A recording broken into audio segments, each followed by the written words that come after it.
வணக்கம். என்னோட பேரு தாமரை செல்வி. இன்னைக்கு நம்ம கேட்டுக்கிட்டு இருக்கிற படத்தோட கதை சர்வாதிகாரி. வாங்க கதையை தொடரலாம். இது இப்படி போய்கிட்டு இருக்க, பட்டாளத்துல இருந்து ஓடிப்போன வீரர்கள் எல்லாம் ரகசியமா ஒரு இடத்துல தங்கி இருக்காங்க. அங்கதான் வைராகியமும் தங்கி இருக்கார்.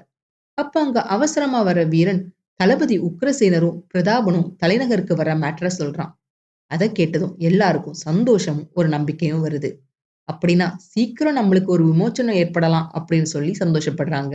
உக்ரசேனரும் பிரதாபனும் தலைநகருக்கு வந்து சேர்ந்துடுறாங்க. அவங்க அரண்மனைக்கு வந்ததும் அவங்க முதல்ல பாக்குற ஆள் மந்திரி தான்.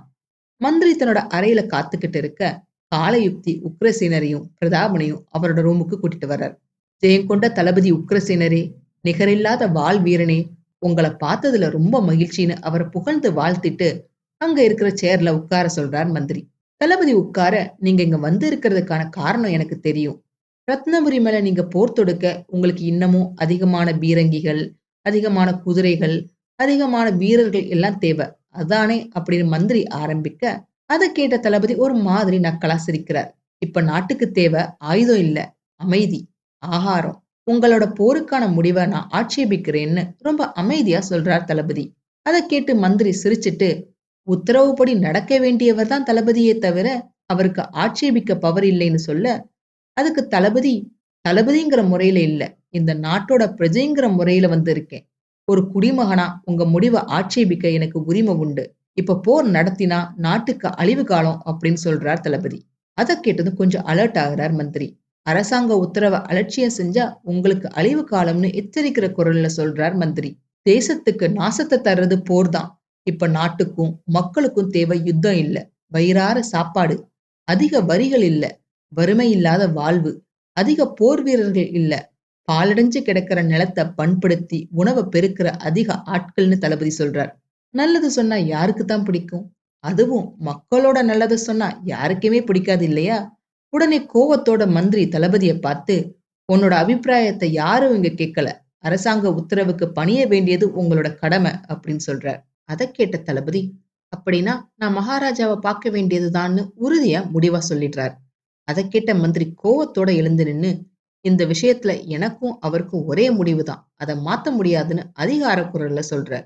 ஆனா அதை கேட்ட தளபதி கொஞ்சம் கூட அசரல. அப்படின்னா சரி, ராணுவ வீரர்களுக்கு நான் எழுதி வச்சிருக்கிற அறிவிப்பை வாசிக்க வேண்டியதுதான். அதுல திரும்ப யுத்தம் ஏற்பட்டா அதை எதிர்க்கவும் சமாதானத்துக்காக சண்டை போடவும் வீரர்களை வேண்டியிருக்கேன். அத வீரர்களுக்கு படிச்சுட்டா அப்படின்னு அவர் சொல்லிக்கிட்டு இருக்கும் போதே ரொம்ப ஆவேசமா இது தேச துரோகம் அப்படின்னு குறுக்கிடுறார் மந்திரி. இல்ல, பதவி ஆசை பிடிச்ச சுயநலக்காரங்களுக்கு துரோகம்னு அவர் மந்திரியோட முகத்துக்கு நேரா சொல்ல, தேச துரோகிக்கு என்ன தண்டனை தெரியுமான்னு கோவத்தோட மந்திரி மிரட்டுறார். அத கொஞ்சம் கூட பொருட்படுத்தாத தளபதி, தண்டனை பதவியில இருந்தாதானே, போர் நடக்க போகுதுன்னா என்னோட பதவியை நான் ராஜினாமா செய்வேன், ஆனா அதுக்கு முன்னாடி அந்த அறிக்கையை வீரர்களுக்கு படிச்சிடுவேன் அப்படின்னு முடிவா சொல்றார் தளபதி.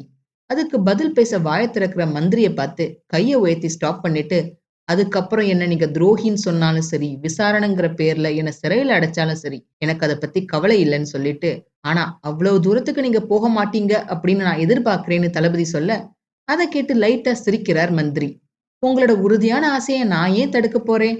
மன்னரோட முடிவை மாத்துறதுக்கு ட்ரை பண்ணுங்க. அப்படி மன்னரோட முடிவை மாத்திட்டீங்கன்னான்னு மந்திரி சொல்ல, நீங்க கெட்டிக்காரர் தான் அப்படின்னு இடையில ஆட் பண்றார் காலயுக்தி.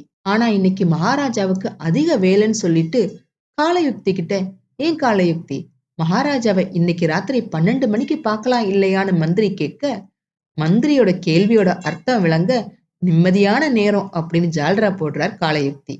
நீங்க மகாராஜாவை இன்னைக்கு நைட் 12 மணிக்கு மீட் பண்ண ஏற்பாடு செய்யறேன்னு சொல்லிட்டு, அது வரைக்கும் பொழுதுபோக்கு அப்படின்னு மந்திரி யோசிக்க, உடனே காலயுக்தி நம்ம நடன கச்சேரிய ஆனந்தமா அனுபவிக்கலாமேன்னு ஐடியா கொடுக்கிறார்.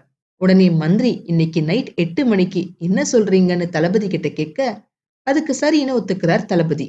அங்க இருந்து விடை பெற்றுட்டு பிரதாபனும் தளபதியும் அவங்க தங்கி இருக்கிற விடுதிக்கு போயிடுறாங்க. அவங்க போனதும் மந்திரியோட முகம் போன போக்க பார்க்கணுமே, முகத்துல எள்ளும் கொள்ளும் வெடிக்குது. என்ன துணிச்சல், ஒளிச்சு கட்ட வேண்டியதுதான்னு மந்திரி சொல்ல, அப்ப காலயுக்தி, ஆமா இன்னைக்கு ராத்திரின்னு மந்திரியை கேட்க, தளபதி மேல இருந்த கோபத்தை எல்லாம் திரட்டி, போடா மடையான்னு சொல்லிட்டு பலார்னு காலயுக்தியோட கன்னத்துல அரைஞ்சிட்டு போயிடுறார் மந்திரி. இது இப்படி இருக்க மீனாவும் அத்தையும் தலைநகருக்கு வந்து மந்திரிக்காக காத்துக்கிட்டு இருக்காங்க. அப்ப அங்க வர்ற மகாவர்மன், மீனாதேவியை பார்த்து நாட்டுக்கு சேவை செய்யறது மகா கஷ்டம் அப்படின்னு ரொம்ப அழுத்துக்கிறார். அதுக்கு அத்தை, நாடு கிடக்கட்டும், எங்க வீட்டையே சோதனை போட வந்துட்டாங்களேன்னு சொல்ல, அதை கேட்டு லைட்டா சிரிச்சுட்டு மீனாதேவி மந்திரியை பார்த்து, ஆமா, உபத்திரவம் தாங்க முடியல அப்படின்னு சொல்றாங்க. அவங்க சொல்றதை கேட்டு சிரிச்சுட்டு மீனாதேவியோட கன்னத்தை கிள்ளிட்டு, உன்னை போல அழகிகளுக்கு இது ரொம்ப சகஜம்தானே அப்படின்னு மந்திரி சொல்லிட்டு நேரடியா விஷயத்துக்கு வர்றார். நான் உன்னை இங்க முக்கியமான ஒரு விஷயத்துக்காக தான் வர சொன்னேன்னு மந்திரி ஆரம்பிக்க, என்னன்னு மீனா கேக்குறாங்க. எங்க பார்த்தாலும் துரோகிகளா இருக்காங்க. இன்னைக்கு ராத்திரி நீ ஒரு துரோகியோட சதித்திட்டம் நிறைவேறாம நீதான் பாத்துக்கணும்னு சொல்லிட்டு அவனோட பேரை சொல்ல ஆரம்பிக்கிற மந்திரி அப்புறம் கொஞ்சம் யோசிச்சுட்டு, அவனோட பேரை நீ தெரிஞ்சுக்க வேண்டிய அவசியம் இல்ல அப்படின்னு விட்டுடுறார். அதுக்கு மீனா, எல்லாம் மர்மமா இருக்குதே அப்படின்னு கேட்க, அதுக்காகத்தான் முன்கூட்டியே உனக்கு இந்த பரிசுன்னு அவர் கொண்டு வந்திருக்கிற ஒரு ரத்ன மாலைய மீனா கிட்ட கொடுக்கிறார் மந்திரி. அது ரொம்ப சந்தோஷமா வாங்கி பாக்குறாங்க மீனாதேவி. அந்த துரோகி போகணும்னு துடிப்பான். நீ உன்னோட மோகவலை வீசி அவனை போக விடாம தாமதப்படுத்தணும்னு சொல்றார் மந்திரி. இந்த திட்டத்துக்கு மீனா சம்மதிப்பாங்களா? தெரிஞ்சுக்க அடுத்த பகுதிகளை தவறாம பாருங்க. இந்த பதிவு உங்களுக்கு பிடிச்சிருந்ததுன்னா லைக் பண்ணுங்க, ஷேர் பண்ணுங்க, சப்ஸ்கிரைப் பண்ணுங்க. நான் போடுற வீடியோஸ் உடனுக்குடன் உங்களுக்கு தெரிஞ்சுக்கிறதுக்காக நோட்டிபிகேஷன் பெல்லையும் கிளிக் பண்ணுங்க.